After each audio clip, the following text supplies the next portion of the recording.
Job news বাংলার পক্ষ থেকে তোমাদের সবাইকে স্বাগত। আজকের ভিডিওটা হলো এসএসসি জিডিতে নতুন রিক্রুটমেন্ট জারি করেছে। ভ্যাকেন্সি কত রয়েছে, বয়স সীমা কত রয়েছে, এজ লিমিট কত রয়েছে, সম্পূর্ণ ডিটেলস এই ভিডিওটির মধ্যে রয়েছে। ভিডিওটি শুরু থেকে শেষ পর্যন্ত অবশ্যই দেখো। আর চলো বন্ধুরা, ভিডিওটি শুরু করা যাক। এসএসসি কনস্টেবল জিডি রিক্রুটমেন্টের সব কিছু ডিটেলসের মধ্যে রয়েছে। তো প্রথমে চলে আসে পোস্ট, কী পোস্ট রয়েছে।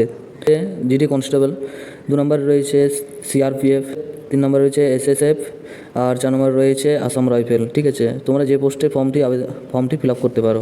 এটার মধ্যে ভ্যাকান্সি কত রয়েছে? ভ্যাকান্সি রয়েছে 40,000 প্লাস। অনলাইনে অ্যাপ্লাই করার ডেটটি কত রয়েছে? 27 আগস্ট 2024 এবং লাস্ট ডেট কত রয়েছে? 27 লাস্ট ডেট। ঠিক আছে, এজ লিমিট কত রয়েছে? 18 থেকে 23-এর মধ্যে কিন্তু তোমার এজ লিমিট হতে হবে। এরপরে চলে আসি কিছু ইম্পর্টেন্ট ডেট যেগুলো রয়েছে, যেটি হলো এসএসসি জিডি 2025-এর নোটিফিকেশানটা কবে বেরোবে? আগস্ট মাসে কিন্তু বেরোবে, এই মাসে কিন্তু বেরোবে। ঠিক আছে, এবং এখানে দেখতে পাচ্ছ তারপরে অ্যাপ্লিকেশান করার ডেটটি কত রয়েছে? 27 আগস্ট থেকে, যেটা বললাম আমি অ্যাপ্লিকেশান ডেটটা।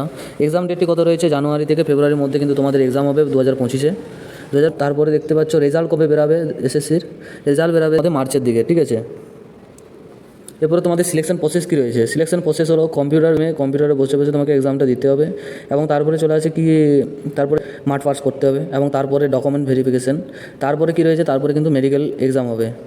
ঠিক আছে, যেটা বলে মেডিকেলটা হওয়ার পরে কিন্তু একটা ছোটো করে ইন্টারভিউ নেবে, তারপরে কিন্তু তোমাদের কিন্তু সিলেক্ট হয়ে যাবে। এটা কোনো নোটিফিকেশন বেরোয়নি কি? ঠিক আছে, এর মধ্যে আমি একটা ছোটো করে আপডেট পেয়েছিলাম, তাই তোমাদের সামনে একটু তুলে ধরলাম।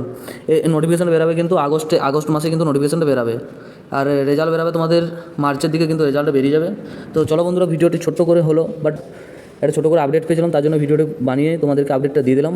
ঠিক আছে, ভিডিওটি কেমন হয়েছে এবার কমেন্ট করে দিও, আর যদি তোমাদের কোথাও অসুবিধা হয় আমাকে কমেন্ট করতে পারো। আর যেদিন এই নোটিফিকেশনটা বেরোবে সেদিনে কিন্তু আরেকটা ভিডিও নিয়ে চলে আসবো, তার জন্য বলছি চ্যানেলটিকে সাবস্ক্রাইব করে দাও। ঠিক আছে, তো আরেকটা কথা, তোমরা যে ডিস্ট্রিক্ট থেকে ভিডিওটি দেখছো সেই ডিস্ট্রিক্টের নামটা কিন্তু কমেন্ট করে দেবে। তো চলো বন্ধুরা, ভিডিওটি এখানে শেষ করলাম। তো জয় হিন্দ।